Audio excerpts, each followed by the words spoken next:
नमस्कार दोस्तों, जय हिंद। प्रधानमंत्री मोदी ने अभी एक दिन पहले कहा था संसद में कि इस बार एनडीए को 400 से ज्यादा सीटें मिलेंगी और बीजेपी एक बीजेपी को 370 सीटें बीजेपी को और एनडीए को 400 से ज्यादा सीटें। ये प्रधानमंत्री मोदी ने पार्लियामेंट में खड़े होकर कहा और इसमें कोई शक नहीं है कि इस ओर काम बहुत तेजी से चल रहा है।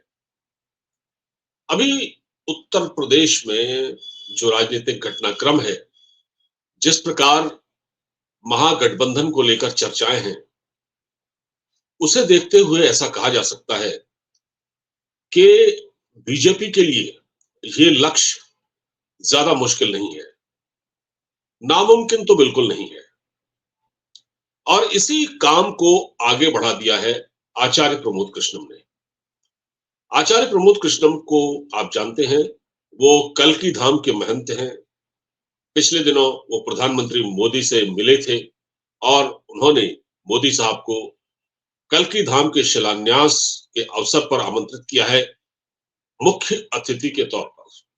तो 10:30 बजे 19 फरवरी को कल्की धाम का शिलान्यास होना है। प्रमोद कृष्णम कांग्रेस के सताए हुए हैं।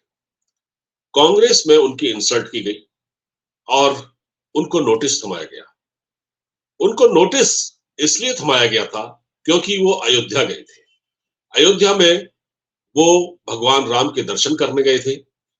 जिस दिन वहां पर भगवान राम की प्राण प्रतिष्ठा का कार्यक्रम था, सोनिया गांधी और राहुल गांधी के न चाहने के बावजूद वो वहां गए और उन्होंने जय श्री राम बोला। तो ये जय श्री राम उन्होंने बोला था, उसकी सजा उनको मिली। किसके लिए? जय श्री राम बोलने की सजा मिली उनको और उनको एक नोटिस थमाया गया। सुना है कि उनको निलंबित कर दिया गया है। और प्रमोद कृष्णम ने जो कहा था उसके बाद कि कांग्रेस हिंदू देवी देवताओं से नफरत करती है और वो हिंदुओं से भी नफरत करती है। अच्छा, अब प्रधानमंत्री को उन्होंने आमंत्रण किया। प्रधानमंत्री को उन्होंने अपने वहां बुलाया है। कल्की धाम में, संभल में है, उत्तर प्रदेश के मुरादाबाद मंडल में पहले कल्की धाम, मतलब ये संभल डिस्ट्रिक्ट आया करता था। संभल जिला बाद में बना। उसको संभल को मायावती ने अपने मुख्यमंत्रित्व काल में जिला बनाया था। तो अब प्रधानमंत्री ने वो निमंत्रण स्वीकार कर लिया। अब कांग्रेस ने जो उनको सजा दी, वो ये कहकर तो नहीं दी कि तुम मंदिर क्यों चले गए, आप अयोध्या क्यों चले गए, ये कहकर नहीं दी। कांग्रेस ने उनको सजा इसलिए दी कि वो प्रधानमंत्री मोदी से मिलकर आ गए थे और उनको निमंत्रण भी दिया है लगे हाथ। प्रधानमंत्री ने स्वीकार भी कर लिया। ये सारी खलबली है कांग्रेस के अंदर। अब इसके ऊपर सोने में सुहागा क्या हुआ है, अब जरा इस वीडियो को गौर से सुनिएगा। आगे बढ़ने से पहले इसको लाइक, शेयर और सब्सक्राइब जरूर कर लें। चैनल को सब्सक्राइब कर लें अगर आप नए हो, और वीडियो को लाइक करें, शेयर करें, दोस्तों में खूब शेयर करें। हुआ ये कि प्रमोद कृष्णम ने एक ऐसा काम किया है कि इससे कांग्रेस और ज्यादा बौखला गई है। प्रमोद कृष्णम ने उत्तर प्रदेश के मुख्यमंत्री योगी आदित्यनाथ से भी मुलाकात कर ली है। वो योगी आदित्यनाथ के पास पहुंचे, जैसा कि मैंने आपको बताया। पहले वो प्रधानमंत्री से मिले और उसके बाद वो योगी आदित्यनाथ से मिले हैं। योगी आदित्यनाथ ने भी उनका निमंत्रण स्वीकार कर लिया है। तो प्रमोद कृष्णम ने इस बारे में क्या कहा, मैं जरा आपको बता देता हूँ। किया था उन्होंने, जरा ये सुन लीजिए। यह हमारा सौभाग्य है कि आदरणीय प्रधानमंत्री जी श्री कल्की धाम का शिलान्यास अपने कर कमलों द्वारा करने जा रहे हैं। उसी संदर्भ में मैं आदरणीय मुख्यमंत्री जी से मिला था। माननीय मुख्यमंत्री जी को मैंने इनवाइट किया है। श्री कल्की धाम के शिलान्यास समारोह में आने के लिए उनसे आग्रह किया है। मेरा पूरा विश्वास है कि मुख्यमंत्री जी श्री कल्की धाम पधारेंगे। मोदी योगी से मुलाकात के बाद आपका कांग्रेस छोड़ भाजपा में जाने की अटकलें तेज हो गई हैं, क्या कहेंगे?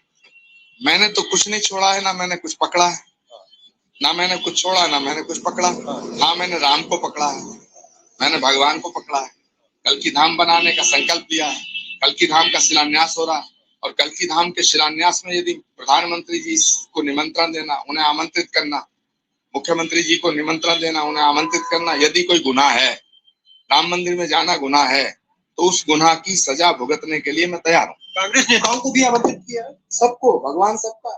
देखिए क्या कहा प्रमोद कृष्णम ने। प्रमोद कृष्णम ने कहा कि मैंने प्रधानमंत्री मोदी को आमंत्रित किया है, मैंने मुख्यमंत्री योगी आदित्यनाथ को आमंत्रित किया है, और अगर भगवान राम का नाम लेना कोई गुनाह है तो मैं ये सजा भुगतने के लिए तैयार हूं। देखिए सजा तो उनको कांग्रेस ने दे दी, उनको निलंबित कर दिया गया, लेकिन अब सवाल यह है कि क्या ऐसे में प्रमोद कृष्णम बीजेपी में शामिल होंगे? तो उन्होंने कहा कि बीजेपी में तो मैं शामिल होऊंगा, लेकिन अभी फिलहाल मैं कल्कि धाम के शिलान्यास कार्यक्रम की तैयारियों में जुटा हुआ हूं और उसके बाद हम देखेंगे। और किसी पार्टी में यानी बीजेपी को ज्वाइन करना भी कोई गुनाह नहीं है। ये तो राजनीति तो संभावनाओं का खेल है, संभावनाओं का खेल है, और राजनीति में लोग एक से दूसरी पार्टी में जाते हैं। तो उनको उन्होंने कहा कि ठीक, उन्होंने इसको इनकार नहीं किया, लेकिन अब योगी भी जाएंगे वहां, मोदी भी जाएंगे, तो क्या होगा, एक माहौल बनेगा। वो पूरा इलाका, यानी वो पश्चिमी उत्तर प्रदेश का जो संभल इलाका है, जो मुरादाबाद मंडल में पहले आया करता था, वहां जो कल्कि धाम की शिलान्यास होगा, उसमें जब जाएंगे मोदी और योगी जी, एक माहौल बनेगा। और वो जो पूरा इलाका है जहां बहुत सारी मुस्लिम आबादी रहती है, मुस्लिम आबादी है वहां 40%। वो मुस्लिम अपने आप को तुर्क बताते हैं, तुर्क राजवंश से उनका ताल्लुक है, वहां से शफीकुर रहमान बर्क जो समाजवादी पार्टी के सांसद वहीं से हैं, तो उनके गढ़ में, यानी शफीकुर रहमान बर्क के गढ़ में और मुस्लिम डोमिनेटेड एरिया में जाकर वहां एक तरह से वो, आप इसको चुनाव प्रचार समझिए, यानी वो लोकसभा चुनाव का प्रचार कर दिया मोदी जी अगर वहां पहुंच गए तो। योगी और मोदी अगर कल्कि धाम जाते हैं, जैसा कि जाएंगे ही जाएंगे, तो वहां अपने आप ऑटोमेटिक प्रचार हो जाएगा बीजेपी का और मोदी का, और वहां पोलराइजेशन भी होगा। तो इस वहां पर बाकी हिंदू आबादी है, जिसमें बाकी यादव भी हैं और दूसरी जातियां भी हैं, और वहां पर मुस्लिम डोमिनेटेड एरिया है जो वहां जीत हार में एक अहम भूमिका निभाता है। तो वो एक बहुत बड़ा गढ़ है। वहां से डीपी यादव भी चुनाव लड़ चुके हैं संभल में, मुलायम सिंह यादव ने डीपी यादव को भी एक बार टिकट दिया था वहां से, लेकिन अब वो, क्योंकि वो समाजवादी पार्टी का ही गढ़ है और मुस्लिम सांसद है वहां से, तो जैसा कि मैंने बताया वो तुर्क बताते हैं अपने आप को, तुर्क राजवंश का। लेकिन उस पूरे माहौल में एक सेंध लग जाएगी, उस सेंध लग जाएगी तो उसका एक फायदा बीजेपी को आने वाले चुनाव में होगा। अब मैं कल्कि धाम के बारे में बता दूं, कल्कि धाम के बारे में लोग जानना चाहेंगे। कल्कि जो है, भगवान जो कल्कि हैं, वो इस यानी कलयुग में विष्णु के 10वें अवतार है। भगवान विष्णु के 10वें अवतार, यानी कि त्रेता युग में राम थे, द्वापर में कृष्ण थे, यानी त्रेता में जो राम थे वो द्वापर में कृष्ण बन गए थे, कृष्ण के रूप में आए थे। और कलयुग में, यानी इस आज के दौर में भगवान कल्कि जो है वो 10वें अवतार है भगवान विष्णु। तो साक्षात वहां पर वो एक आध्यात्मिक जगह अपने आप में बन जाएगी, वहां पर भीड़ जुटेगी। और देखिए, जैसे कुछ समय पहले देश में एक राममय माहौल पैदा हो गया, अभी भी राममय माहौल है, अयोध्या में लाखों लोग आ रहे हैं, और प्रमोद कृष्णम खुद अयोध्या चले गए। यही सारी टीस है कांग्रेस के अंदर। दूसरी बात यह, प्रमोद कृष्णम ने एक और बात कही जो कांग्रेस को नश्तर की तरह चुभी होगी। उन्होंने कहा कि जिस प्रकार मल्लिकार्जुन खड़गे ने अपने पार्टी के कार्यकर्ताओं की तुलना कुत्ते से कर दी, ये बहुत ही अफसोसजनक है। क्योंकि देखिए, कार्यकर्ता जो होता है ना, वो कर्मवीर होता है, वो कुत्ता नहीं होता। जैसे मल्लिकार्जुन खड़गे ने स्पीच में कहा था कि हमको बूथ लेवल पर भौंकने वाले कुत्ते चाहिए, यानी वो कार्यकर्ता है भाई आपके, वो कुत्ता थोड़ी हो सकता है, वो डॉगी कैसे हो सकता है। ऐसा लगता है कि वे हेमंता विश्व शर्मा ने जो बात कही थी राहुल गांधी के बारे में, कि जब राहुल गांधी से कोई मिलने जाता है तो वो उससे बात नहीं करते, आधा वक्त तो उनका कुत्ते को बिस्किट खिलाने में बीतता है, वो अपने कार्यकर्ता को तवज्जो ही नहीं देते, तभी तो उन्होंने पार्टी छोड़ी। तो वो जो कुत्ते से जो प्रेम है कांग्रेस का, वही वही डॉगी शब्द, वही कुत्ता शब्द जो है वो मल्लिकार्जुन खड़गे की जुबान पर आ गया, और उन्होंने अपने कार्यकर्ताओं की तुलना कुत्ते से कर दी। काश अपने कार्यकर्ताओं की तुलना अगर शेर से करते, चीते से करते, टाइगर से करते, तो उनका एक हौसला बढ़ता। लेकिन वही है, शब्दों को नाप तोल के नहीं बोला। अच्छा, पार्टी का अध्यक्ष है वो, इतनी बुजुर्ग नेता है, पार्टी के अध्यक्ष हैं, लेकिन वही राहुल गांधी की तरह वो भी हैं, वो भी कुछ का कुछ बोलते हैं और सब गुड़ गोबर हो जाता है। तो कुल कहने का मतलब ये है कि आचार्य प्रमोद कृष्णन ने भी इस बात को इंगित किया है, कहा है कि ये बहुत बड़ी गलती की है उन्होंने अपने कार्यकर्ताओं को कुत्ता बताकर। और अब ये जो योगी जी से मिलकर आए हैं प्रमोद कृष्णन, इससे एक अलग माहौल बनेगा पश्चिमी उत्तर प्रदेश में।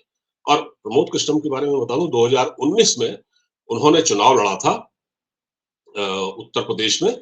किसके खिलाफ लड़ा था ये, इन्होंने 2019 में लड़ा था चुनाव। हाँ, तो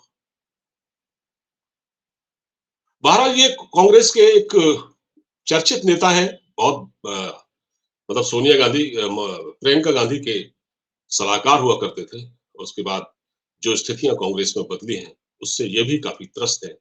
उम्मीद है ये बहुत जल्दी बीजेपी में शामिल हो जाएंगे और मुझे नहीं लगता कि कोई दिक्कत होने वाली है, लेकिन कांग्रेस के लिए मुश्किल खड़ी होगी, ये तय है। फिलहाल इस बातचीत में इतना ही, अब इजाजत दीजिए। नमस्कार। वीडियो को ज्यादा से ज्यादा शेयर कीजिएगा।